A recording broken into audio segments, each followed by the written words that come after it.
Swastiastu. Perkenalkan, nama saya Niko Mangdunia Parwati. Saya dari program studi bahasa Inggris NPM 203012. Di sini saya akan menjelaskan mengenai MBS atau Manajemen Berbasis Sekolah. Manajemen Berbasis Sekolah atau MBS. Istilah manajemen berbasis sekolah merupakan terjemahan dari School Basic Management. Istilah ini muncul pertama kali di Amerika Serikat ketika masyarakat mulai mempertanyakan relevansi pendidikan dengan tuntutan dan perkembangan masyarakat setempat. MBS merupakan paradigma baru pendidikan yang memberikan otonomi luas pada tingkat sekolah dengan melibatkan masyarakat dalam rangka kebijakan pendidikan nasional. MBS dapat diartikan sebagai penggunaan sumber daya yang berasaskan pada sekolah itu sendiri dalam proses pengajaran atau pembelajaran. MBS juga diartikan sebagai suatu proses kinerja komunitas sekolah dengan cara menerapkan kaedah-kaedah otonomi, akuntabilitas, partisipasi untuk mencapai tujuan pendidikan dan pembelajaran secara bermutu. Selanjutnya yaitu konsep manajemen berbasis sekolah. Konsep manajemen berbasis sekolah ada 3 konsep yang akan saya jabarkan, yaitu pertama otonomi. Otonomi merupakan kewenangan sekolah dalam mengatur dan mengurus kepentingan sekolah dalam mencapai tujuan sekolah untuk menciptakan mutu pendidikan yang baik. Yang kedua itu kemandirian. Kemandirian merupakan langkah dalam pengambilan keputusan dalam mengelola sumber daya yang ada, mengambil kebijakan, memilih strategi, dan metode dalam memecahkan persoalan tidak tergantung pada birokrasi yang sentralistik sehingga mampu menyesuaikan dengan kondisi lingkungan dan memanfaatkan peluang-peluang yang ada. Yang ketiga itu demokratik. Demokratik merupakan keseluruhan elemen-elemen sekolah yang dilibatkan dalam menetapkan, menyusun, melaksanakan dan mengevaluasi pelaksanaan untuk mencapai tujuan sekolah demi terciptanya mutu pendidikan yang akan memungkinkan tercapainya pengembalian kebijakan yang dapat dukungan dari seluruh elemen-elemen sekolah. Yang selanjutnya itu tujuan manajemen berbasis sekolah. Di sini saya akan menjelaskan 2, yaitu yang pertama yaitu menentukan dengan cara memperdayakan suatu potensi sekolah atau stakeholdernya sesuai dengan kebijakan pemerintah dengan menjalankan kaedah manajemen pendidikan sekolah profesional. Yang kedua yaitu memberdayakan sekolah terutama sumber daya manusia seperti kepala sekolah, guru, karyawan, siswa, orang tua, siswa, dan masyarakat sekitarnya melalui pemberian kewenangan, fleksibilitas, dan sumber daya lain untuk menyelesaikan persoalan yang dihadapi oleh sekolah bersangkutan. Selanjutnya itu manfaat MBS atau manajemen berbasis sekolah. Di sini saya akan menjabarkan 6 manfaat. Yang pertama itu sekolah lebih mengetahui kekuatan, kelemahan, peluang dan ancaman bagi sekolah yang bersangkutan sehingga sekolah dapat lebih mengoptimalkan pemanfaatan sumber daya yang ada. Yang kedua itu sekolah lebih mengetahui kebutuhan sekolah prioritas. Yang ketiga yaitu untuk mengambil keputusan dapat lebih partisipatif terutama untuk menetapkan target peningkatan mutu, menyusun rencana peningkatan mutu, menjalankan rencana peningkatan mutu, dan melakukan evaluasi pelaksanaan peningkatan mutu. Yang keempat itu penggunaan dana lebih efektif dan efisien sesuai dengan skala prioritas. Yang kelima, keputusan bersama lebih menciptakan transparansi dan demokrasi. Yang keenam, menemukan persaingan sehat sehingga diharapkan adanya inovatif. Selanjutnya itu karakteristik dari MBS. Yang pertama itu input. Input dapat terdiri dari memiliki kebijakan, tujuan dan sasaran mutu yang jelas, sumber daya tersedia dan siap, staf yang kompeten dan berdedikasi tinggi, memiliki harapan dan prestasi yang tinggi, fokus pada siswa, dan input manajemen atau manajemen efektif. Yang kedua yaitu proses, meliputi proses pembelajaran yang efektif, kepemimpinan sekolah yang kuat, lingkungan sekolah yang aman dan tertib, pengelolaan tenaga kependidikan yang efektif, sekolah memiliki budaya mutu, sekolah memiliki teamwork yang kompak, cerdas dan dinamis, memiliki kewenangan atau kemandirian. Yang ketiga yaitu output.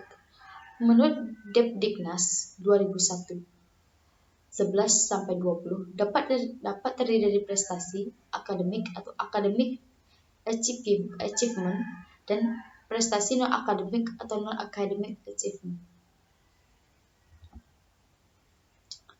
Yang selanjutnya yaitu prinsip MBS. Di sini saya akan menjelaskan prinsip MBS menurut M. Aliena 2010. M. Aliena menjelaskan 10 prinsip mengenai MBS. Yang pertama itu kemandirian sekolah, yang artinya sekolah memiliki prakarsa, inisiatif, dan inovatif. Yang kedua itu keterbukaan, yaitu manajemen berbasis sekolah dijalankan secara terbuka pada komponen sekolah. Yang ketiga itu kebersamaan, artinya MBS dilakukan bersama oleh sekolah dan masyarakat. Yang keempat itu berkelanjutan, artinya berkelanjutan tanpa dipengaruhi oleh pergantian pimpinan. Yang kelima itu menyeluruh. Hal ini berarti manajemen berbasis sekolah yang disusun hendaknya mencakup semua komponen. Yang keenam itu pertanggungjawaban. Artinya, pelaksanaan MBS dapat dipertanggungjawabkan kepada masyarakat dan pihak-pihak yang kepentingan. Yang ketujuh yaitu demokrasi. Demokrasi itu keputusan yang diambil pada manajemen berbasis sekolah hendaknya dijalankan berlandaskan musyawarah antara komponen sekolah dan masyarakat. Yang kedelapan yaitu berorientasi. Berorientasi pada mutu yang berarti segala upaya yang dijalankan akan selalu berorientasi pada peningkatan mutu pendidikan.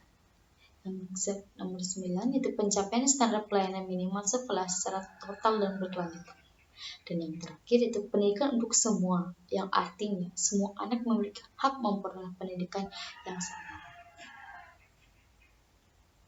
Selanjutnya itu fungsi manajemen dalam mewujudkan visi, misi, dan tujuan sekolah. Yang pertama itu planning. Planning atau proses perencanaan dalam fungsi manajemen adalah tentang bagaimana perusahaan menetapkan tujuan lengkap dengan cara dan strategi untuk mencapainya. Yang kedua itu organizing. Fungsi organizing dipakai untuk mengelompokkan seluruh alat, tugas, orang maupun wewenang yang ada untuk bertujuan memenuhi rencana. Yang ketiga yaitu actuating atau directing. Actuating and directing atau fungsi pengarahan merupakan usaha untuk menghasilkan kinerja yang lebih efektif dan efisien dengan menciptakan suasana kerja yang dinamis. Yang keempat itu controlling. Fungsi controlling dimanfaatkan sebagai alat untuk mengukur kinerja karyawan sesuai standar yang telah dibuat. Melalui fungsi controlling, evaluasi perbaikan dapat dilaksanakan bila memang dibutuhkan.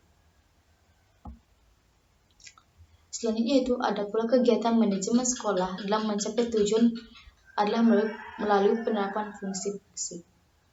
Yang pertama yaitu fungsi perencanaan, yang kedua fungsi pengorganisasian, yang ketiga fungsi pergerakan, yang keempat fungsi pengorganisasian, yang kelima fungsi pengarahan, yang keenam fungsi pengawasan.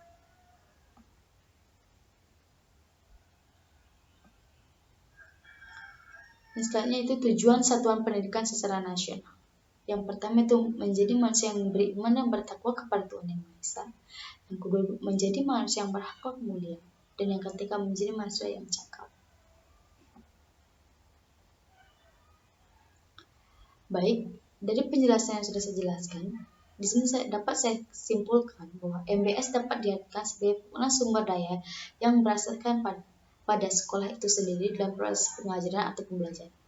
MBS juga diartikan sebagai suatu proses kerja komunitas sekolah dengan cara menerapkan kaidah-kaidah otonomi, akuntabilitas, partisipasi untuk mencapai tujuan pendidikan dan pembelajaran secara bermutu. Dalam manajemen berbasis sekolah atau MBS, terdapat juga konsep tujuan, manfaat, prinsip, dan karakteristik dari manajemen berbasis sekolah itu. Adapun fungsi manajemen yaitu planning, organizing, actuating, dan directing, dan controlling.